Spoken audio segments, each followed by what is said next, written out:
nos imams, nos papas également, et encourager la jeunesse musulmane à quitter les rues, à quitter les maquis, à quitter les endroits qui n'ont rien à voir avec la jeunesse musulmane. De venir plutôt se mettre ensemble et propager, faire connaître la religion musulmane aux non-musulmans. On nous appelle la DDR. La DDR signifie la dawa dans la rue. Et la dawa même signifie la prédication. Chez nos frères chrétiens, on appelle ça l'évangélisation. C'est-à-dire qu'appeler les gens à venir écouter le message de l'islam. Et nous faisons l'appel pour ceux qui ne sont pas encore musulmans et le rappel pour ceux qui sont déjà musulmans. Leur rappeler qu'ils sont dans la vérité parce que le Coran garantit le salut du musulman à 100%. Mais si le salut est garanti pour le musulman, mais est-ce qu'un musulman ne peut pas perdre aussi le salut? Oui, bien sûr. En fonction de ton comportement, si ton comportement ne rime pas avec l'islam, il y a un problème en ce moment. Donc tu peux beau aller à la mosquée, aller adorer l'Éternel pour l'univers. C'est pourquoi nous exhortons, que tu sois musulman ou peu importe ta religion, tu es obligé, dans le sens obligé, je veux dire, nous te propageons le message pour dire, c'est le prophète Mohammed sallallahu alayhi wa sallam que tu dois suivre pour avoir la vie éternelle. Les autres prophètes ont été envoyés par l'éternel Dieu. Ils sont tous mentionnés dans le Coran, il y a au moins 25 prophètes mentionnés dans le Coran. Le but de la voix des prophètes, c'est le même. En islam, nous disons qu'il y a un seul Dieu. S'il y a un seul Dieu, il doit avoir une seule religion. La vérité est unique. Dieu est unique. Le message qu'ont apporté les messagers est unique. Donc nous devons avoir une seule religion. C'est pourquoi Allah dit dans le Coran, Sourate 3, verset 64, ô gens du livre, venez à une parole commune entre vous et nous, que nous n'adorions qu'Allah sans rien lui associer. Ne nous prenons pas les uns les autres pour seigneurs en dehors d'Allah. Si les gens du livre tournent le dos, dites-leur, nous sommes musulmans. Et musulman veut dire celui qui se soumet à la volonté de l'éternel Dieu. Donc, d'Adam alayhi salatu wassalam, qui est le premier des prophètes, jusqu'à Mohammed sallallahu alayhi wa sallam, qui est le dernier, en passant par Enoch, Abraham. Abraham est appelé Ibrahima.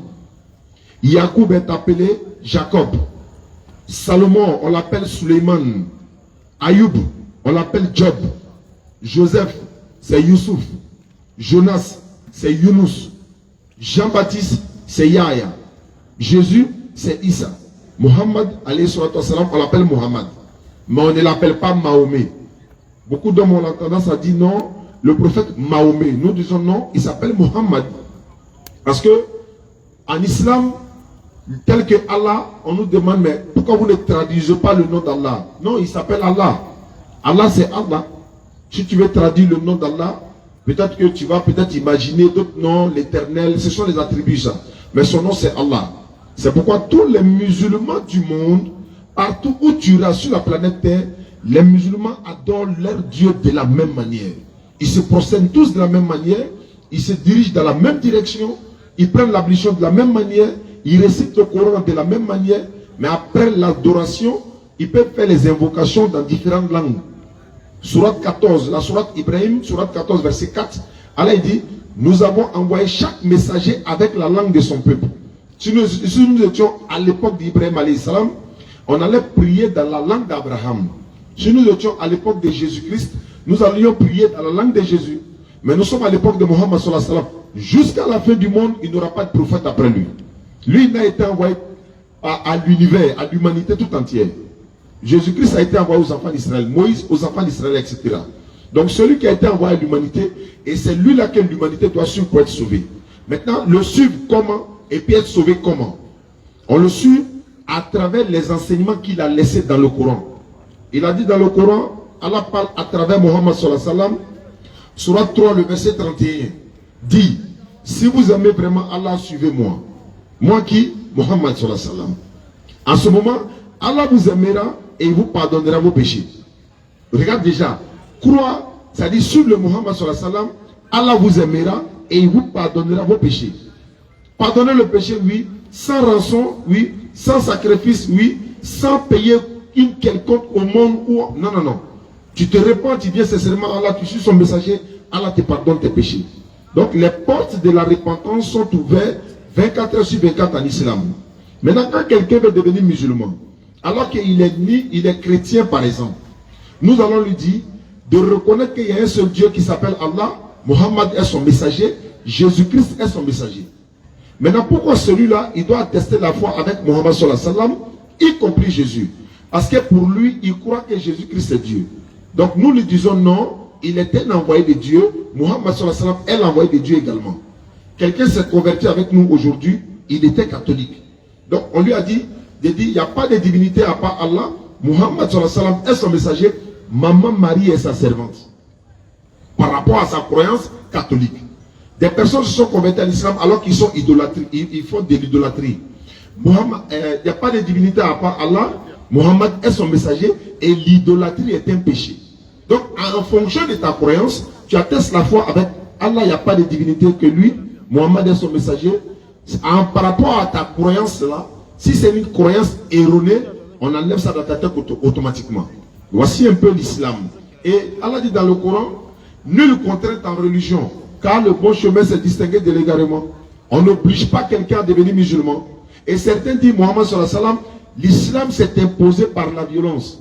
Nous leur disons, supposons que l'islam est venu par la violence et à travers le prophète Mohammed sallallahu alayhi wa sallam, mais le prophète n'est plus parmi nous. Ses enseignements sont là certes. Ce qu'il a contraint, selon vous, à devenir musulman, lui il est parti pour les laisser. Pourquoi cela ne retourne pas à l'air polythéiste, à l'air idolâtrie encore? Celui qui les a contraints n'est plus là, non? Mais il reste toujours musulman, pourquoi? Pour dire que non, il n'a contraint personne. C'est pour ça que quand on échange avec les non-musulmans, nous leur demandons seulement argument contre argument. Nous nous disons, selon le Coran et la Bible, il n'y a pas de salut en dehors de l'islam. Et pour avoir le salut en islam, c'est la base d'abord, c'est la repentance. C'est-à-dire après avoir cru en Allah, au jour dernier, aux prophètes, aux livres, aux anges, à la résurrection et au destin, c'est la repentance. Le passé, Allah te pardonne tes péchés. Deutéronome 24:16, la Bible déclare, le père ne portera pas le péché de son fils et le fils ne porte pas le péché du père. Chacun meurt pour son péché. Surat 35 verset 18, Surat 39 verset 7. Donc ce n'est pas Adam alayhi salam qui a péché et puis nous on hérite de ce péché-là. L'islam dit non. Chacun meurt pour son propre péché. Et c'est qui est logique. Moi je ne peux pas être malade. Mon papa va pouvoir le comprimer pour que moi je sois guéri. Je ne peux pas être malade et puis c'est ma maman qui va faire l'injection pour que je sois guéri. Donc si moi j'ai péché, c'est moi qui prends. Si moi j'ai volé, on ne va pas attraper mon enfant. C'est ça l'islam. Et les musulmans prient 5 fois par jour pour rester en contact avec leur Seigneur. Nous prions dans la langue unique, comme la Côte d'Ivoire. Nous chantons ou encore nous récitons ou encore nous chantons, j'allais dire, l'hymne national de la même manière. Mais pourquoi les Bétés ne chantent pas leur hymne national en Bété alors qu'ils sont ivoiriens? Les Baoulés ne font pas en Baoulé, pourtant ils sont ivoiriens. Les Guérés, les Djoula, etc., etc. Non, parce qu'on a une seule Côte d'Ivoire, on a une seule constitution, on a un seul drapeau, on a un seul président, on a un seul pays. C'est pareil que l'islam. On a un seul Dieu, on a une seule direction pour la prière, on a un seul Coran, on a une seule loi, on a une manière de se prosterner, on a la même direction et on a la langue commune pour la prière. Quand tu quittes en Côte d'Ivoire, étant un musulman, va en Chine. L'imam chinois va réciter le Coran en arabe. Mais il est chinois, non? Oui, mais il n'a qu'à prier en chinois. Mais s'il prie en chinois, que nous on est ivoiriens derrière, il fait des erreurs, on le corrige comment? On n'a pas la même langue. Et déjà il y a la division. Alors que quand un imam quitte en Côte d'Ivoire et qu'il se rend en Chine, l'imam de la Chine même est capable de lui dire non, imam, bismillah, aujourd'hui tu as l'honneur, dirige la prière. C'est ça l'universalité de l'islam. Et il va prier dans la langue unique. Les uns et les autres peuvent se corriger en cas d'erreur. Regardez l'islam. Donc aujourd'hui, nous sommes venus pour vous inviter à l'islam. Pour ceux qui ne sont pas encore musulmans. Et ceux qui ne sont pas encore musulmans veulent savoir des choses sur l'islam. Venez nous poser des questions. C'est ce qu'on appelle la dawa dans la rue. Vous avez souvent peur d'aller à la mosquée. Vous dites non, c'est réservé seulement aux musulmans. Alhamdulillah. Mais l'enseignement de la mosquée vient maintenant vers vous pour vous permettre de venir poser des questions sur la conception du musulman, sur la compréhension du musulman. Qu'est-ce que c'est que l'islam? Comment obtient-on le salut à l'islam? Quelle est la conception du musulman à travers les autres religions, à travers les prophètes? L'islam dit Une religion ne doit pas porter le nom d'un individu, sinon d'une créature de l'éternel Dieu. C'est pourquoi l'islam ne porte pas le nom de quelqu'un. Ça s'appelle la soumission à la volonté de Dieu. Il y a le bouddhisme, il y a le bouddhiste, il y a le judaïsme, il y a le brahmanisme, il y a le christianisme, il y a l'athéisme. D'autres disent même il y a Muhammadine. Il a dit non, il n'y a pas le dîme de Muhammad sallallahu alayhi wa sallam. Muhammad n'a pas envoyé l'islam, il a trouvé l'islam. Mais pourquoi il a trouvé l'islam? Mais Abraham était déjà musulman, non? Oui, Surat 3,67. Adam alayhi salam était déjà soumis, Noé était déjà musulman. Muhammad sallallahu alayhi wa sallam est venu parachever l'islam. Hein? Il a parfait l'islam. C'est pourquoi nous disons, même Jésus-Christ était musulman. Musulman veut dire celui qui se soumet à la volonté de Dieu. Jésus était soumis? Oui. Est-ce qu'Abraham était soumis? Oui. Est-ce que Jean-Baptiste, tous les prophètes étaient-ils soumis? Oui. Mais pour Jésus même, on peut aller plus loin. Parce que dans la Bible, il se prosternait pour prier. Dans la Bible, il s'est levé matin bonheur pour prier. Dans la Bible, il a été circoncis comme les musulmans. Dans la même Bible, Moïse prenait les ablutions. C'est écrit noir sur blanc, ablution. Dans la Bible, le porc est interdit. Dans le Coran, le porc est interdit. Dans la Bible, l'alcool est interdit. Dans le Coran, l'alcool est interdit. Dans la Bible, enlever aussi pour aller prier, c'est autorisé. Dans le Coran, c'est pareil. Dans la Bible, la prosternation pour prier, dans Néhémie chapitre 8, verset 4 à 6, Esdras bénit l'Éternel et tout le peuple répondit Amen. Ils se sont inclinés, ils se sont prosternés, le visage contre le sol pour adorer Dieu. Aucun d'eux n'a chanté ni dansé. C'est ça l'islam. Donc, en islam, il y a les cantiques, mais les cantiques ne se font pas dans les lieux de culte. C'est pourquoi en islam également, nous, quelqu'un nous demandait, mais pourquoi en islam vous ne faites pas des miracles du genre chasser des démons et tout ça? Il dit non. Le problème c'est quoi? Démons même nous on le cherche. Bon, il ne rentre pas chez nous. On le chasse comment? Nous on le cherche. Parce que quand il lit une première sourate du Coran, le Satan même s'avance déjà loin. Maintenant, quand il voit quelqu'un qui quitte l'islam et que tu vas dans une autre religion, ça peut arriver. Mais sachant que cette personne ne connaît rien de l'islam et il ignore qu'il a un trésor dans la main, mais il laisse tomber. Mais la plupart, alhamdulillah, avec la prédication de la rue, ont commencé à venir à l'islam parce qu'ils se sont dit, à un moment donné, l'islam était un peu resté entre les quatre murs de la mosquée et ils se sont dit, ça n'appartient qu'aux musulmans. Nous disons non. L'islam est une religion universelle et c'est la seule religion que l'Éternel Dieu a donnée et qui ne porte pas le nom d'un individu, ça porte le nom de lui-même, Assalam, Slim, la paix. Quand tu es musulman, tu reçois la paix. C'est pourquoi la salutation des musulmans, c'est la paix soit avec vous. Que la paix de Dieu soit avec vous. Et cette salutation n'a pas de connotation, hein? C'est-à-dire qu'en chaque période, tu peux l'accepter. Si elle te dit bonsoir, alors que ta soirée n'est pas bonne, je ne souhaite pas, on t'a agressé, etc. Et puis elle te dit bonsoir, mais ta soirée n'était pas bonne, bonjour, mais ta journée était gâtée parce qu'on t'a renvoyé. Mais si elle te dit la paix de Dieu soit avec toi, donc tu reçois, que ce soit matin, à midi ou le soir. Quand on donne la bonne compréhension, vous pouvez déjà vous inscrire pour poser des questions. Nous sommes là pour ça. Malgré le temps, alhamdulillah, on va continuer un peu. Wassalamu alaikum wa rahmatullahi wa barakatuh. Wa alaikum salam wa rahmatullahi wa barakatuh. Alhamdulillah rabbil alamin. Nous remercions Allah subhanahu wa ta'ala, maître de l'univers incontesté et incontestable. Naam. Et que la paix et la bénédiction soient sous le messager Muhammad alayhi salatu wa salam. Alhamdulillah, pour nous c'est un plaisir et un honneur immense d'être ici précisément au Paé. Alhamdulillah, comme nous le disons, et que cette rencontre soit facilitée. Alhamdulillah, tout ce que nous pouvons dire, c'est merci à ceux qui ont fait le déplacement. Parce qu'aujourd'hui, chaque pas que vous avez posé avant d'arriver ici, nous prions que Allah subhanahu wa ta'ala comptabilise cela et cela jusqu'au jour de la résurrection et que cela soit un témoignage favorable au jour où il n'y aura donc que la scène. Alhamdulillah, nous remercions Allah subhanahu wa ta'ala. Alhamdulillah, nous remercions Allah subhanahu wa ta'ala pour tout ce qu'il fait. Aujourd'hui, comme Oustaz l'a si bien dit, tout a été dit bien précis et bien entendu et bien écouté. Il n'y a pas eu d'interruption et tout le monde a déjà compris l'idée générale et la chose qui nous rassemble aujourd'hui. Et la chose qui nous rassemble aujourd'hui, c'est la proclamation de l'unicité de Dieu. Parce que c'est la seule chose, on m'a dit, c'est l'une des choses les plus importantes que l'humain doit connaître avant que la mort ne s'offre à lui. Voilà pourquoi aujourd'hui, précisément, ce soir, ceux à qui ce message-là sera adressé, on va dire le thème de ce soir, c'est l'unicité de Dieu. la croyance en un Dieu unique, dépourvu de toute idée idolâtre et polythéiste. Le seul Dieu qu'on doit adorer, sans l'associer avec qui ou quoi que ce soit. Le véritable Dieu. Qui est-il? On aurait pu parler de beaucoup de choses ce soir, mais on espère que des moments comme ça vont s'offrir à nous pour qu'on vienne échanger encore avec la population sur de divers thèmes qui concernent notre foi et notre religion et qui concernent nos engagements que nous avons pris vis-à-vis d'Allah.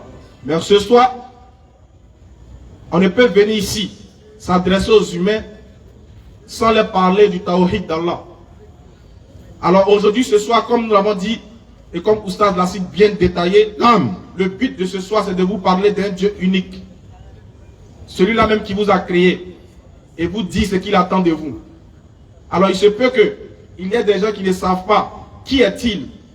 Ou il se peut qu'il y ait des gens qui savent qui est-il, mais qui refusent de marcher selon ses ordonnances et ses prescriptions. Mais ce soir, on va s'adresser plutôt à ceux qui ne savent pas qui est leur véritable créateur. Parce que c'est ça qui crée la polémique. Parce que si on connaît véritablement le créateur, automatiquement les autres vont découler petit à petit et les choses que nous critiquons, les choses que nous déplorons ne vont pas avoir lieu si vraiment on connaît le véritable.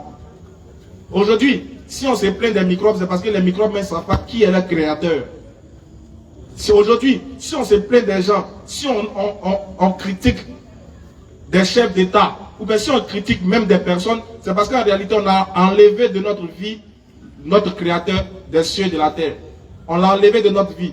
Du coup, on a fait de notre vie ce que nous voulons. Voilà pourquoi aujourd'hui, on peut trouver des choses qui vont à gauche et qui vont à droite. Parce qu'en réalité, on ne connaît pas le véritable Dieu qu'on adore. Pourquoi aujourd'hui, il y a des débats entre les religieux? Parce qu'on ne sait pas vraiment. On n'arrive pas à s'entendre réellement sur l'identité de celui qui a créé les cieux et la terre. Si vraiment, on a réussi à trouver un point commun sur celui qui a créé les cieux et la terre, alors je crois que l'échange sera facile et la compréhension de tous sera éclairée et qu'on comprendra qu'il n'y aura même plus de débat à faire parce qu'en réalité, Allah dit, lui, il guide qui il veut et il égare qui il veut. Mais le plus important, comme on le dit, mon peuple périt par manque de connaissance parce qu'on ne connaît pas vraiment qui est notre créateur. Et ce créateur-là, comme nous l'avons dit, il n'y a qu'en islam, excusez-moi pour les autres, mais il n'y a qu'en islam qu'on puisse connaître, il puisse se révéler à nous dans les moindres détails. Pourquoi je le dis? Parce que quand vous lisez le Coran, il y a un chapitre du Coran qui dit, le premier verset dit ceci: ce livre est un livre, le Coran que nous avons révélé, est un livre parfait en style et en sens, émanant d'un sage qui est parfaitement connaisseur. C'est-à-dire que l'introduction de ce livre vous dit que ce que vous allez comprendre de ce livre-là émane de quelqu'un qui n'a pas d'idée, qui n'a pas d'image, qui ne ressemble à rien de ce qu'on peut lui associer, qui est puissant, qui est fort et qui a créé toutes choses sans la moindre lassitude. C'est-à-dire que lui, il a créé le monde sans se reposer. Alors si tu adores un Dieu qui a créé le monde et le 7e jour s'est reposé, c'est le faux Dieu que tu adores. Déjà, l'introduction nous amène à connaître qui il est. Voilà pourquoi Dieu s'étonne. Il nous dit, mais vous vous étonnez que j'ai dit que je vais vous ressusciter alors que je vous ai créé alors que vous n'étiez rien. C'est difficile de créer à partir du néant. Mais lui nous a créé à partir du néant. Et nous encore, qui sommes sortis à partir du néant, on se pose la question, est-ce qu'il peut nous ressusciter à partir de nos os? C'est parce qu'on ne connaît pas qui est le véritable créateur. Alors ce soir, on va aller un peu rapidement comme on est pris par le temps. Mais pour vous dire, le véritable créateur des cieux et de la terre, comme on le dit toujours, il ne ressemble à rien de ce que ton cerveau peut concevoir parce que ton cerveau est une minime créature de sa part. Il a donné ton cerveau pour que tu réfléchisses en fonction du temps et de l'espace et que ton cerveau soit limité à des données bien précises que lui t'a données, de sorte que tu sois appelé créature. Parce que si toi, créature, tu arrives à connaître le créateur, alors entre vous deux, qui est vraiment créateur et qui est vraiment créature? Il faut que le créateur domine sur la créature. Voilà pourquoi il y a des choses que la créature ne peut pas concevoir, que le créateur, lui, il peut concevoir. Clair. Voilà pourquoi nous disons, en réalité, si vous n'êtes pas musulman, vous ne pouvez pas connaître qui est le véritable Dieu. C'est là le fond du débat. C'est là le fond du problème. Et nous, les musulmans, on a gardé le juste milieu. Parce que c'est ce qu'ils nous disent. Parce que l'islam, c'est ça, la religion du juste milieu. Déjà, pourquoi je l'ai dit? Parce que déjà de base, si tu connais vraiment ton créateur, tu vas savoir une chose, c'est que le créateur des cieux et de la terre, il dit dans le Coran que lui il a créé les cieux et la terre, ainsi que les hommes, ainsi que les esprits visibles et invisibles, rien que dans le but de son adoration, dans le but de l'adorer, pas d'autre chose. Et même si tu veux, que tu l'adores ou pas, cela ne change rien en sa divinité, cela ne change rien en ce qu'il est. Il est le vivant, le puissant, celui qui subsiste par lui-même. Voilà pourquoi on va préparer un verset du Coran. Je vais vous surprendre, mais on va prendre la sourate 2, verset 255. Et puis tu me positionnes la sourate 14 à partir du verset 1 rapidement. On va comprendre qui il est. On va savoir qui il est. Et qu'est-ce que les musulmans adorent. Parce que les gens indexent du doigt les musulmans pour dire, en réalité, vous qui prônez l'unicité de Dieu, on voit au travers de vos actions que vous êtes un peu, vous penchez un peu vers l'idolâtrie.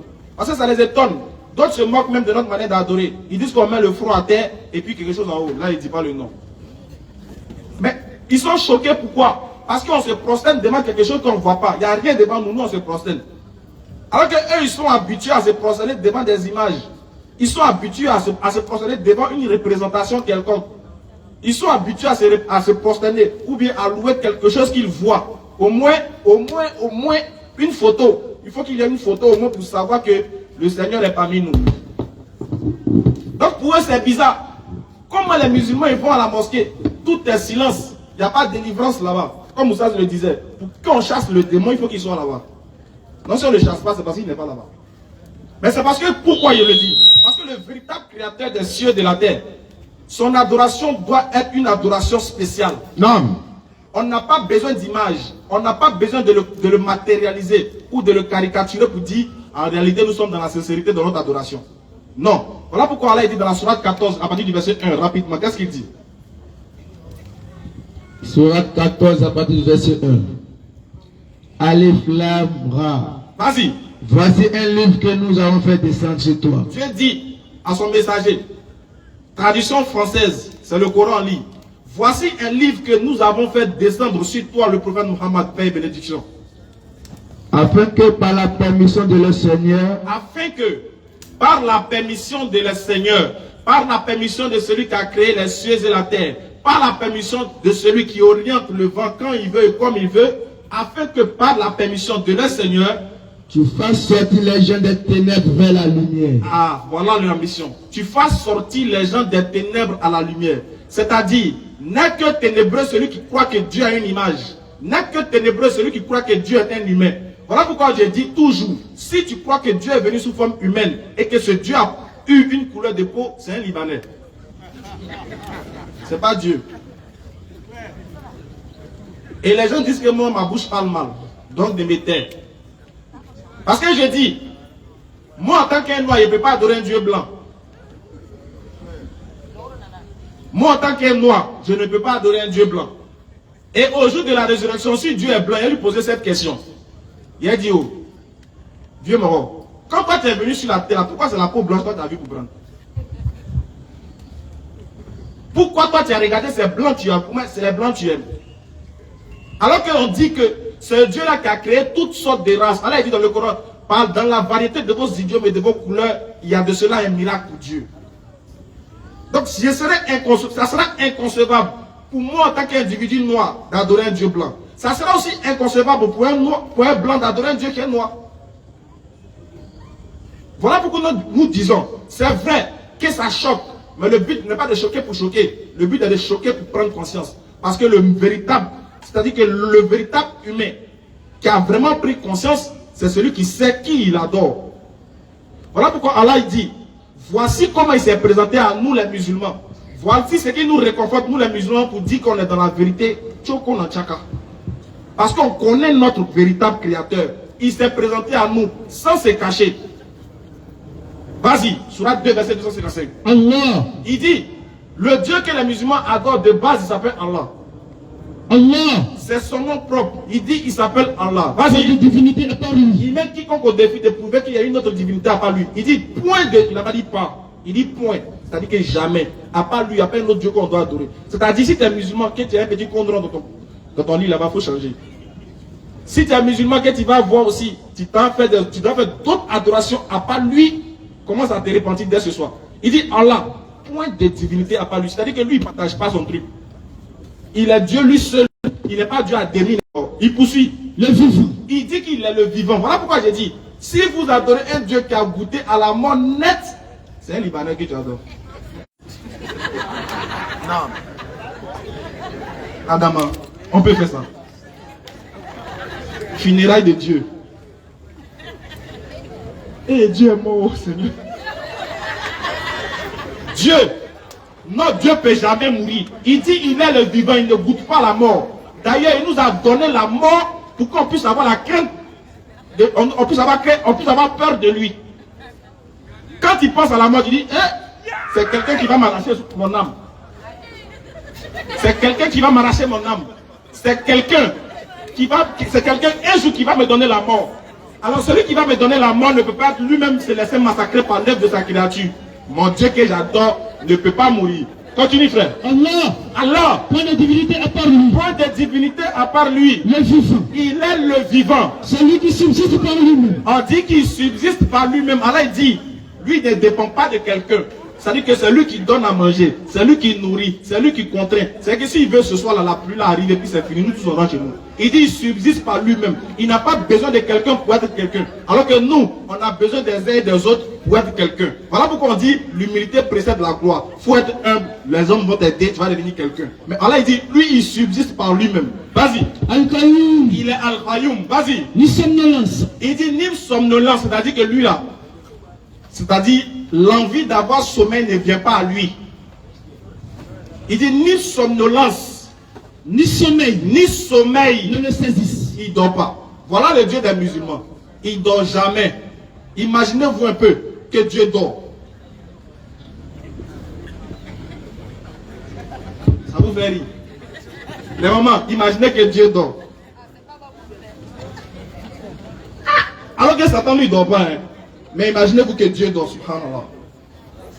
Le Dieu des musulmans ne peut pas dormir. Parce que le sommeil, là, en fait, il nous a donné le sommeil pour montrer qu'on est faible. On ne peut pas veiller. Il nous a donné le sommeil pour montrer qu'on est faible, on est des créatures. Non. Et quand on dort, il dit dans le Coran, quand on dort, c'est lui qui retient nos âmes. Et puis la nuit, il voit celui à qui il va l'amener. Mais imaginez-vous que Dieu dort. Moi, il ronfle. Imaginez-vous si Dieu aussi il ronfle. Subhanallah. Ce n'est pas le Dieu des musulmans. Et ce n'est pas le Dieu que vous devez adorer. Il dit ni sommeil, ni somnolence pour le saisir. Vas-y. À lui appartient tout ce qui est dans les cieux et sur la terre. Voilà la partie qui me plaît. Allah il dit, à lui appartient tout ce qui est dans les cieux et sur la terre. Non. Il n'a pas trié, il dit tout.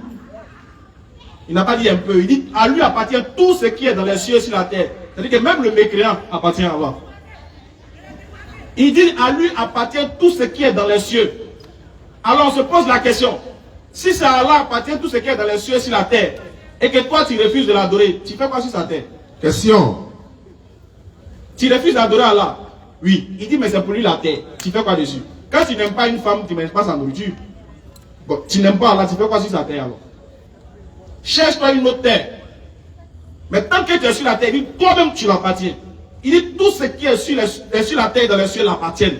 Et c'est ça le Dieu que les musulmans adorent. Voilà pourquoi quand le musulman est dans le besoin, il ne va pas voir ailleurs.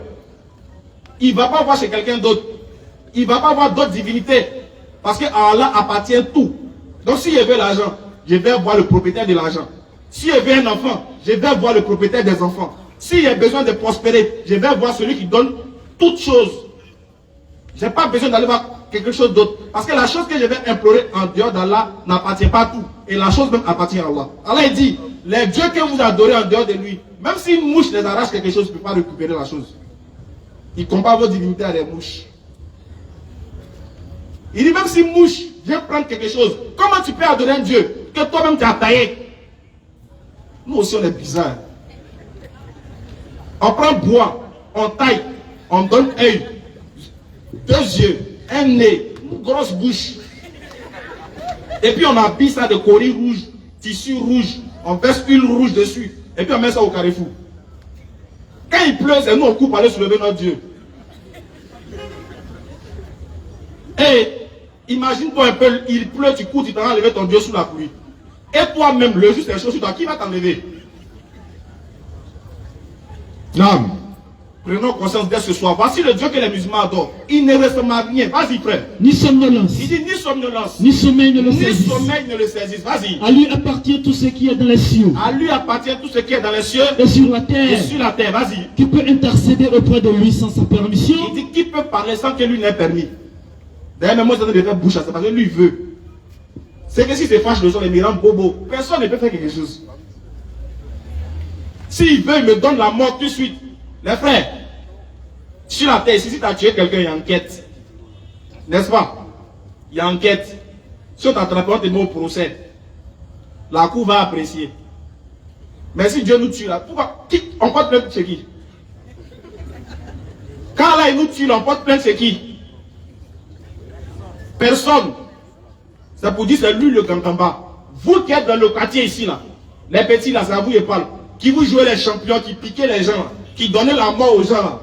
Écoutez bien ceci.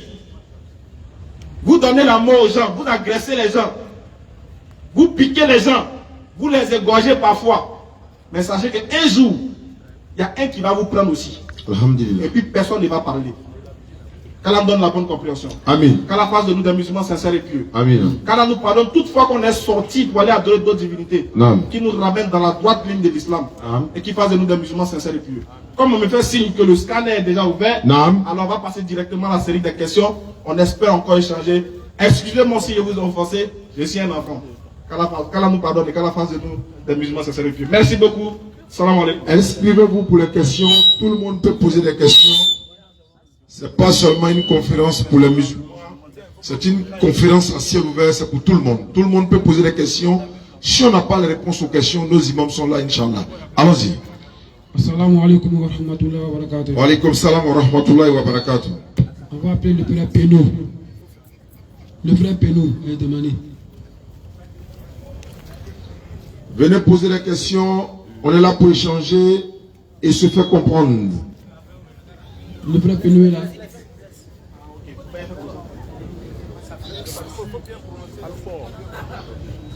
Le frère Pénaud est là.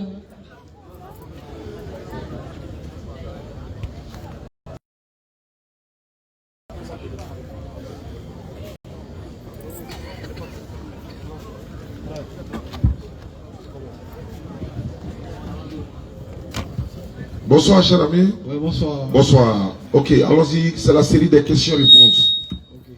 Bon, moi, c'est... Levez un peu le micro. Bon, moi, c'est... Je cherche une explication, en fait. Allons-y. Voilà, pour commencer, d'abord, moi, je suis musulman. Ok. Je me suis converti il y a cela peut-être 5 mois comme ça. Alhamdulillah. Voilà. Maintenant, il y a un passage de la Bible que bon, je n'arrive pas à comprendre et autres. Donc, je voudrais que vous m'expliquiez. C'est quel passage? Où Jésus a dit qu'il a été avant Abraham. Jean 8, 58. Voilà. Donc, je voudrais que vous m'expliquiez ce passage. Parce que, plus généralement, quand on dit que, bon, moi, étant musulman, je dis que Allah est Dieu et autres.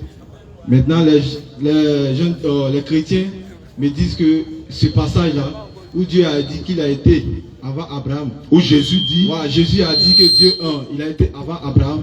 Il prend ce passage pour dire que Jésus est Dieu. Parce qu'il a été, il est et il le sera. Mais moi, je ne suis pas d'accord. Mais comme je ne connais pas, je manque de connaissances, devant tout le monde, je voudrais que vous m'expliquiez ce passage. oui, Alhamdulillah, il y a eu l'échange entre Jésus-Christ, la paix de Dieu soit sur lui et les Juifs. Et il a dit, votre père Abraham a tressailli de joie de ce qu'il verra mon jour. Il l'a vu et il s'est réjoui. Et les Juifs lui disent, mais tu n'as pas encore 50 ans et puis toi tu as vu Abraham. Et Jésus maintenant répond pour dire, en vérité, je vous le dis, avant qu'Abraham ne fût, je suis. Donc en d'autres termes, j'ai été là avant Abraham. Maintenant, comment comprendre? Nulle part en Israël ou en Palestine, Jésus-Christ n'a existé avant Abraham. Dans le contexte biblique, on appelle ça la préscience de Dieu. C'est-à-dire que Dieu nous connaissait nous tous avant d'être manifesté sur terre. Il n'y a pas quelqu'un qui peut dire Dieu ne nous connaissait pas avant de nous créer. Il nous connaissait avant la création, pendant la création et après la création. Maintenant, si la personne dit non, non, non, ça veut dire que Jésus est Dieu, il a réellement existé avant Abraham. Quand il va en Israël, je leur faut demander, est-ce que Jésus était ici avant qu'Abraham soit là? Ils vont te dire non. Ça, c'est 1. 2. Dans Matthieu chapitre 1, verset 1, Jésus-Christ est descendant d'Abraham. Est-ce que Dieu peut être descendant d'Abraham? Jamais. S'il est Dieu, comment se fait-il qu'il est descendant d'Abraham? Non. Ça s'appelle la présence de Dieu. Dieu en a parlé au prophète Jérémie dans la Bible. Dans Jérémie chapitre 1, verset 4. Jérémie 1,4. Vas-y. La parole de l'Éternel me fut adressée en ces mots. Oui. Avant que j'étais formé dans le ventre de ta mère, Toi, Jérémie le prophète, avant que je te forme dans le ventre de ta maman là, je te connaissais. Dieu le connaissait où? Il n'est pas encore dans le ventre de sa maman, mais il dit je le connaissais. Continue. Et avant que tu sois sorti de son sein, Avant qu'elle t'accouche là, je t'avais consacré, je t'avais établi prophète des nations. je t'avais déjà consacré et puis tu étais déjà prophète, mais tu n'es pas encore né. Où? Dans la présence de Dieu. C'est ça qu'on appelle la présence de Dieu et ça s'appelle le langage de la Bible qui échappe à beaucoup de personnes. Quand Jésus dit à la femme cananéenne, il n'est pas bon de prendre le pain des enfants et de le jeter aux petits chiens. C'est une parabole. Quand il dit dans Jean chapitre 3, verset 1 à 5, il dit à Nicodème, il faut naître de nouveau pour avoir le royaume des cieux. C'est une parabole. Mais toute la Bible n'est pas parabole. Mais le verset qui clôt le débat, Jean 17, verset 3, Jésus-Christ proclame que lui, il est l'envoyé de Dieu. Point barre. Claire. Ici, là. C'est bon? Ok.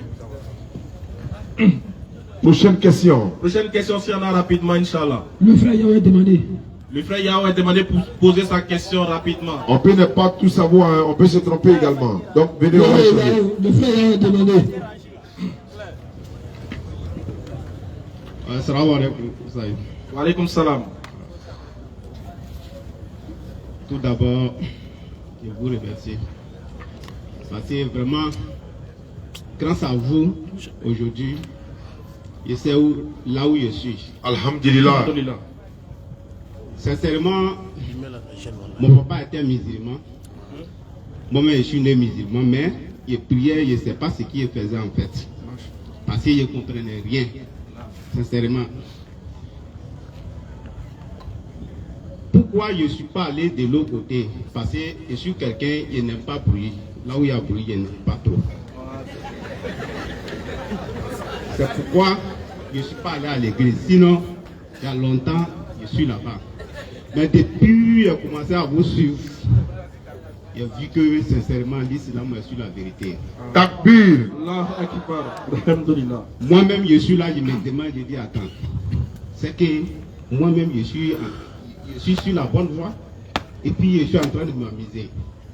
Sincèrement, je ne connais rien dans l'islam. Parce que j'ai pris comme ça. Je sais, en tout cas, Pourquoi tu pries? voilà, pourquoi j'ai pris.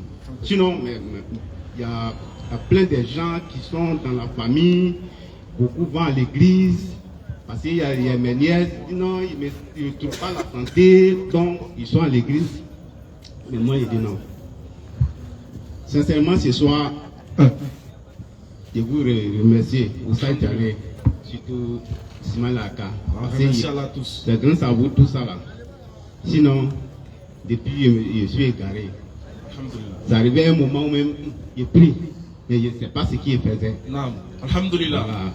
Bon, la question où il peut vous poser ce soir, c'est étant musulman, Naam. ta femme. Mais si ta femme est musulman et chrétien, est-ce qu'il peut te suivre? Il ne peut pas. Donc c'est là où moi je suis. Là-bas, tu es bloqué. Encore. Donc, comme aujourd'hui vous êtes là, Tu as un problème sur nous maintenant. à un moment donné, parce que moi je suis chauffeur de taxi, à Paris ici beaucoup me connaissaient. Quand les chrétiens montent dans ma voiture et ils commencent. Quand ils commencent, moi, de tout, ça veut dire je suis perdu. Mais maintenant là, Tu connais Jean 17.3? non, quand tu me parles net, en tout cas, je change, je dis non, laisse ça. Alhamdulillah. Déjà pour revenir, excuse-moi de t'interrompre, Voilà. pour revenir sur l'importance de la prière. Moi je vais utiliser ce côté-là. Ouais. Et puis Oustaz va aborder le côté des chrétiens avec assez de sagesse, Inch'Allah. Pour revenir sur le côté de la prière. En fait, ce que tu dis est vrai. Il y a beaucoup qui prient actuellement, qui sont en train de rire, mais ils ne savent pas pourquoi ils prient. C'est vrai? Ouais. Il y a beaucoup qui vont à la mosquée, chaque jour, on les réveille à 5 h, on les frappe. Mais ils ne savent pas pourquoi il prie. Mais il dit, mais Dieu, il fait les gestes seulement. Il dit quoi? Tout ça, c'est bien les petits. Ils ne savent pas pourquoi il prie. Alors, il faut qu'on enseigne aux gens pourquoi prier, l'importance de la prière. Déjà, la première des choses qu'il faut comprendre, c'est que ce qui différencie le musulman du mécréant, c'est la salat. Ça, c'est la différence entre eux et nous déjà. Parce qu'Allah nous a inculqué quelque chose que nous marchons et que nous respectons obligatoirement. Ce n'est pas négociable. Ça ne t'arrange pas, tu laisses. Mais maintenant, il faut comprendre que c'est une base que Allah subhanahu wa ta'ala nous a donnée. Maintenant, c'est quoi la prière? Pourquoi on prie? Dieu même nous a répondu dans beaucoup de versets dans le Coran. Il dit la prière éloigne du turpitude et du blâmage. Imagine-toi un jeune par exemple. Un jeune. Et nous les jeunes, nous tous là, on sait ce qui nous fatigue ces temps-ci là. Les réseaux sociaux, etc.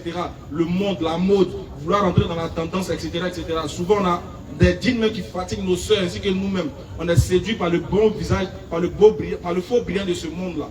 Donc ça nous amène à voir beaucoup de choses, des perversités, etc. etc. Qu'est-ce qui peut nous faire sortir de là? La solat, d'abord. Donc déjà, Allah dit que la prière t'éloigne de ce qui est mauvais, te transforme, te lave et te rend bon, pur et agréable à voir. Donc on prie déjà, pour nous-mêmes déjà de base, pour nous former, pour nous laver, pour nous faire passer pour des gens, en fait pour nous donner une bonne image aux yeux de Dieu, aux yeux des hommes. Ça fait un. Et de deux, on prie parce que cette prière-là, c'est la chose sur laquelle quand on sera dans la tombe, on sera interrogé dessus. Donc ce n'est pas n'importe quoi la prière. Il y a beaucoup de valeurs que si on veut citer sur la prière aujourd'hui, on ne va pas quitter ici. Mais je cite ces grandes lignes pour que les gens sachent que déjà la prière doit être ton compagnon. Quand c'est chaud, parce que la prière c'est un moyen où la créature passe pour pouvoir atteindre le Créateur. C'est que le seul moyen où tu peux parler à Allah c'est quoi? C'est dans la salade. Le seul rendez-vous qu'il te donne c'est dans la salade. Il lui t'a donné rendez-vous jusqu'à 5 fois par jour.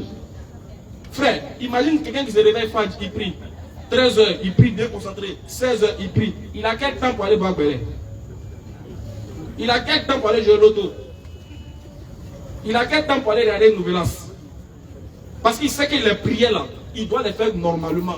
Il a 5 rendez-vous avec son Créateur. Imagine-toi que le président de la République dit tous les musulmans 5 fois par jour, venez prendre 2 millions. Rapide. Il dit 5 fois par jour, il dit venez prendre. Tu crois que quelqu'un dit 5 fois par jour là. Il ne faut pas rater un jour. 5 fois par jour, viens, il te donne 2 millions, 2 millions. Viens, mais tu as raté un jour. Tu as raté un jour. Jamais. Si en bouteillage, tu as couru sur les voitures là. Mais quand Allah nous donne le rendez-vous qui va témoigner pour nous, pour ce qui est meilleur que les 2 millions. Souvent même là, prière de 13 on prie à 18 h. Souvent on colle les prières, on grille coup, et puis on s'en coller les prières là. On appelle ça Boboïko. C'est-à-dire qu'on colle toutes les prières là. 13 h, 16 h, 18 h, 19 h, on fait tout ensemble. Faut nous voir. Chap. En moins de 10 minutes, on a tapé 5 prières, on est là. On est fatigué, mais on est un peu assis. Tout ce qu'on fait, c'est la on ne sait pas la valeur qu'Allah nous a donnée dans la solat. On ne sait pas c'est quoi la prière. Regardez bien, les gens disent, est-ce que pourquoi vous les musulmans, c'est en arabe seulement vous priez? C'est la seule chose où quand tu dois t'adresser à Dieu, il faut t'adresser à lui en fonction de ce qu'il t'a révélé. Ce qu'il a révélé au prophète en arabe. Quand tu es prosterné, là tu peux demander ce que tu veux à Dieu. Mais comment toi? Il y a d'autres mecs qui ne prient pas. Alors qu'on dit c'est obligatoire. Dieu qui va nous faire mourir, devant qui on va comparaître, qui va nous envoyer soit au paradis ou en enfer. Il nous donne rendez-vous, il dit ça là c'est obligatoire. Et puis nous on grille coup. Vous savez comment l'homme est têtu? Il y a des gens qui prient. Moi c'est qu'il y a des musulmans ici là. Depuis matin on va prier. Pour ça, j'ai expliqué une affaire, il dit, il y a un gars qui se promène avec Satan façon là. Oui. Le gars, on dit c'est son compagnon, Satan prend une forme humaine. Il vient prendre un musulman comme compagnon d'une journée. Et ils se promènent ensemble. D'abord, ils se sont couchés à 23 h, matin, bonne heure. Ils se sont levés, le gars n'a pas prié. Ils sont allés passer toute la journée, 13 h, 16 h, 17 h, 18 h, 20 h. La compagnie de Satan sous forme humaine était tellement bonne. Et Satan dit au monsieur, bon, moi je vais te quitter, je ne peux plus être ton ami. Il dit, mais pourquoi? Il dit, moi, on m'a chassé à cause d'une seule prosternation dans le paradis. Toi, depuis matin, il est du Tengbandougma. Satan même est découragé. Satan même est découragé. Pour toi même pique pour moi. C'est que Et C'est une puis, histoire, hein. C'est une voilà, histoire qui et est puis racontée, regardez mais bien. ça donne des enseignements quand même. Notre prière là, on ne danse pas, on ne chante pas, on ne glisse pas, on ne frotte pas. On est dirigé, concentré, et puis on récite des versets de Dieu. On est méditation, concentration, inclinaison, prosternation. On se prosterne, on met le front contre le sol. Ils disent, regardez cela. Ils mettent le front à terre, puis en haut. S'ils savaient le bonheur qu'il y a en mettant son front à terre devant son créateur. Weber, toutes les femmes qui sont ici, que les garçons, quand on sort matin, c'est quand on regarde premier notre visage d'abord. Tu te mis. Quand tu as l'argent, la première des choses, c'est ton corps, tu veux entretenir d'abord. Tu te parfumes bien. Dieu dit ton visage là, que tu prends pour draguer les filles là, viens mettre ça à terre devant moi. Ton visage que tu te crois la plus belle du quartier, tu fais les snaps, toujours devant sur TikTok. Dieu dit viens mettre ça sur front. Viens mettre ça à terre ici. Donc nous on s'humilie devant notre créateur, pendant qu'ils dansent, mais ils se moquent de nous. Toi, imagine que nous tous, chacun de nous a péché. Pour aller vers Dieu, on a fait quelque chose qui ne plaît pas à Dieu. Toi, excuse-moi, imagine que ton enfant il a cassé ta télévision, il a volé ton argent. Le soir, tu l'attends dans ton fauteuil, tu dis, il va venir me trouver ici. Et puis il vient dansant avec ton gorge. Ça, tu vas le laisser. C'est que s'il vient dansant, tu ne vas pas le laisser. Mais imagine, il vient devant toi et puis il est prosterné. Papa, pardon. Pas même là, ça glace ton cœur. Donc la prosternation qu'on fait là, Dieu nous aime dedans. Parce que même Satan, qui croit Jésus, dit à Jésus, il faut te prosterner devant moi. Jésus dit non. On se prosterne devant Dieu seul.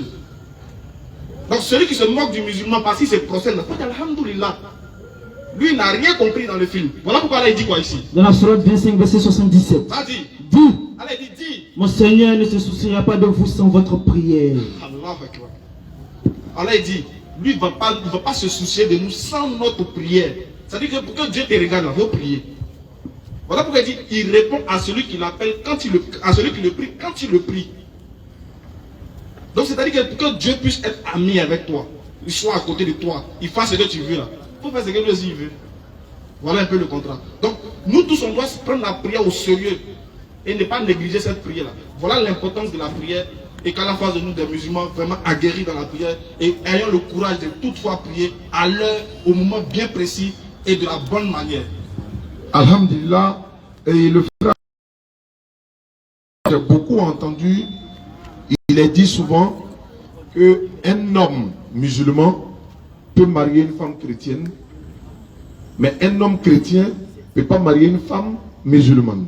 C'est ce que j'ai entendu. Et moi, après avoir fait aussi des recherches, des analyses, je me suis dit, mais, et j'ai vu des hommes musulmans marier une femme chrétienne, tellement il est fan d'elle, lui-même il est devenu chrétien. Or, l'objectif ici, c'était quoi? C'est que l'homme musulman mariait la femme chrétienne pour qu'elle devienne musulmane. Pour que lui, puisqu'on dit non, l'homme a plus de pouvoir sur la femme. Mais il y a plein de contraires comme ça. Il a marié sa femme, tellement il aime, il est devenu chrétien. Les enfants sont là à l'église, etc. Donc pourquoi dire marier une femme chrétienne pour qu'elle devienne musulmane, et alors qu'il peut avoir le contraire, mais en même temps on dit non, on ne peut pas marier chrétien. Pour la simple et bonne raison, le chrétien dit Jésus est Dieu. Musulman dit non, Jésus c'est l'envoyé de Dieu. Chrétien dit Jésus est fils de Dieu. Musulman dit non, Allah n'a pas d'enfant. Chrétien dit Jésus est mort pour nos péchés. Musulman dit non, Jésus n'est même pas mort. Chrétien peut-être va dire on mange le porc. Musulman dit non, on ne mange pas porc. On boit l'alcool, on ne boit pas l'alcool. On rentre chez soi à l'église, non, on ne rentre pas chez soi à la mosquée. Bon, les enfants vont à l'église, non, ils vont à la mosquée. Bon, on va où? Non, avec Dodakele, avec Bodakele. C'est pourquoi là dans le Coran, Surat 2, 221. Surat 2, Vas-y frère. verset 221. Nam, N'épousez pas les femmes associatrices n'épousez pas les femmes qui associent des divinités à Allah. tant qu'elles n'auront pas la foi. Avoir la foi, c'est de ne rien associer à Allah.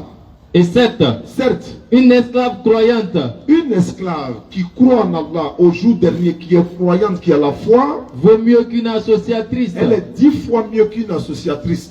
même si elle vous enchante. Même si tu l'aimes à mourir. Et ne donnez pas d'épouse aux associateurs Pas donner ton enfant à quelqu'un qui associe d'autres divinités à Allah. tant qu'ils n'auront pas la foi. Il faut que cela ait la foi d'abord. Et 7. Certes, Un esclave croyant si un esclave qui est croyant en Allah au jour dernier, il croit sincèrement en Allah sans associer en Allah, vaut mieux qu'un associateur. Oui, il est mieux aussi qu'un associateur. Je préfère que tu maries ça. Hein? Même s'il vous enchante. Même si tu l'aimes. Continue. Car ceux-là, les associateurs, là, invitent au feu. ils vont t'amener en enfer. Tandis qu'Allah invite de par sa grâce Allah, au par sa paradis. grâce, t'invite au paradis. Et au Frère, pardon. je me demande souvent, on a tellement de sœurs musulmanes qui n'ont pas de mari. Elles sont musulmanes, elles sont bien vêtues, elles sont voilées. Ou d'autres taquets. Ou bien, la Bible même dit que chrétien marie chrétien. 1 Corinthiens 7, verset 39. Mais je leur donne raison. Ce n'est pas une chose, ils ont raison. Parce que si tu... Vas-y frère. La femme est liée à son mari. Une femme là, elle est liée à son mari pendant tout le temps qu'ils vivent ensemble. Si le mari meurt, Bon, à supposer que son mari meurt, elle est libre d'épouser qui elle veut. voilà, elle est libre, elle peut épouser n'importe quelle personne si elle veut. Mais à une condition, La condition c'est quoi? qu'il soit chrétien. L'homme là doit être obligatoirement chrétien. Va marier n'importe qui, mais il faut qu'il soit chrétien. C'est 1 Corinthiens 7, 39, c'est la Bible, c'est pas le Voilà, vous pouvez vérifier. Maintenant, si le Coran dit de marier musulman pour musulman, alhamdulillah. Il y a une sourate dans le Coran, sourate 5, verset 5, il dit, il vous est permis d'épouser les femmes vertueuses d'entre les gens du livre. Ok, admettons, supposez que c'est une chrétienne qu'on peut marier. Moi, je vais sur cette base encore une fois. Aujourd'hui, là, si tu as marié une chrétienne, est-ce que tu crois à sa foi? Non. Est-ce que tu demandes à un musulman ici, si quelqu'un meurt chrétien, 100% chrétien, Jésus est Dieu, quel est son sort? Sourate 5, 72. Il va tout droit en enfer. Ça, c'est ce que le Coran dit. Maintenant, tu demandes à un chrétien, quelqu'un qui ne croit pas en Jésus est Dieu, fils de Dieu, mort pour ton péché, est-ce qu'il a le salut? Ils vont te dire non. Bon, on fait comment? Il l'entend là. Pour moi, là, tu vas en enfer. Pour toi, je vais en enfer. Bon, on fait comment? Qui va accepter que sa femme va en enfer? Qui va accepter que son mari va en enfer? Non. Donc, pour dire, il y a la cohésion, il y a la fraternité, mais il y a des choses qui ne sont pas autorisées selon l'islam. Mais certains en ont fait, ils nous appellent chaque jour. Oustaz, j'ai marié ma femme, elle m'avait promis à devenir musulmane, mais à Bana, elle est dans l'église là. Elle dit, elle ne veut pas. Elle a ramassé tous les enfants, ils s'en vont à l'église. Bon, on fait comment? Il y a un autre aussi qui nous a appelé Joe, entre 4h du matin et 3h. Lui, il est musulman, il a marié une femme chrétienne. Bon, entre 4h du matin et 3h, c'était un peu... C'était... La femme, elle lui a demandé, bon... Il dit, viens ici, approche-toi de... Elle dit, Jean, voilà, il voulait quoi, maintenant... Faut me laisser. Faut me laisser. Tu n'as pas dit c'est Allah qui est Dieu? Il dit, moi. Oui, ne confondez-moi. Non, moi. C'est pas, Allah n'est pas Dieu. Non, c'est qui? C'est Jésus qui est Dieu. Et puis il est mort pour nos péchés encore. Bébé. Ça c'est entre 4h et 3h. De manière bochila là. Nous on n'est pas témoin de ça. Entre 3h et 4h, il veut, on dit, Jésus est Dieu, mais il n'est pas Dieu. Il dit, bébé, il est Dieu. Elle dit, il est Dieu. Il est Dieu. Ça va être il est Dieu. Ah, oh, votre amusé ça. Ok. Il a renié sa foi. Chap. Merci beaucoup. Donc, salam alaikum. Wa alaikum salam. Monsieur Fofana Ishaka. Fofana Ishaka.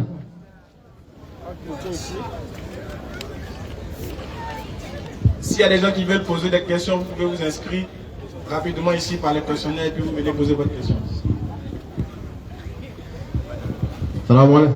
Quand je les pose les questions, ils ne me donnent pas la réponse normale. Bon, ce sont les guides religieux, les prêtres l'ont fait. Bon, et que je veux savoir.